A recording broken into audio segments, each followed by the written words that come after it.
নমস্কাৰ প্ৰিয় দৰ্শক, স্বাগতম জনাইছোঁ আপোনালোক সকলোকে আমাৰ চেনেলৰ অন্য এটি ভিডিঅ'লৈ। আজি প্ৰস্তুত কৰিবলৈ লৈছোঁ বিলম্বি টেঙাৰ আচাৰ।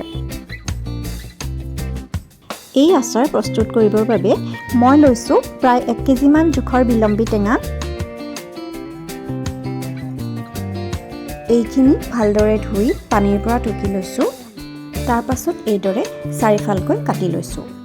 ইয়াৰ গুটিবোৰ যিমানবোৰ পাৰি পেলাই দিছোঁ, 2-এটা থাকিলেও একো কথা নাই। এতিয়া এইখিনি অকণমান সিজাই ল'ম। এইখিনি বেছি সময় সিজাব নালাগে, 5 মিনিটমান সময় সিজালে হৈ যাব।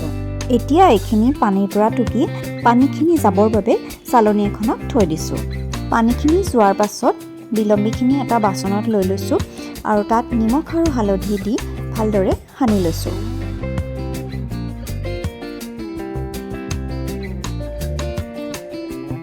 এইখিনি ধুনীয়াকৈ নিমখ হালধি সনা হৈ গৈছে।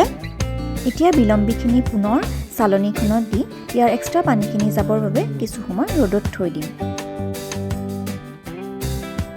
আনফালে এয়া 3 চাহ চামুচ বগা সৰিয়হ অকণমান শুকানে ভাজি অকণমান খুন্দি লৈছোঁ আৰু লৈছোঁ 1 চাহ চামুচকৈ চফ গুটি, গোটা জিৰা আৰু জনি গুটি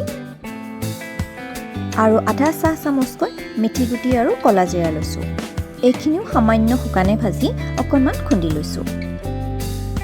এইফালে এয়া আমাৰ বিলম্বি টেঙাখিনিও ধুনীয়াকৈ শুকাই গৈছে। এইখিনি বেছি কৰকৰীয়াকৈ শুকাব নালাগে।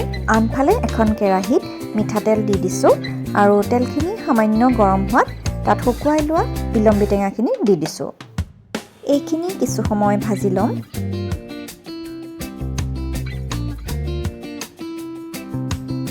এতিয়া আকৌ অকণমান নিমখ দিছোঁ। এইখিনি এতিয়া অকণমান মিলাই দিছোঁ ভালকৈ। এতিয়া খুন্দি লোৱা মছলাখিনি ইয়াতে দি দিছোঁ।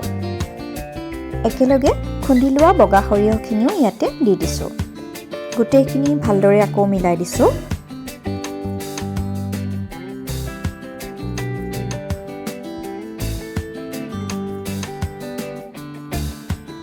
এতিয়া এইখিনি মই অকণমান ভাঙি ভাঙি দিছোঁ। আপোনালোকে নাভাঙাকৈও ৰাখিব পাৰে। এতিয়া এইখিনি ঠাণ্ডা হ'বলৈ দিছোঁ আৰু একেবাৰে শেষত এতিয়া 2 চামুচ ভিনেগাৰ দিছোঁ।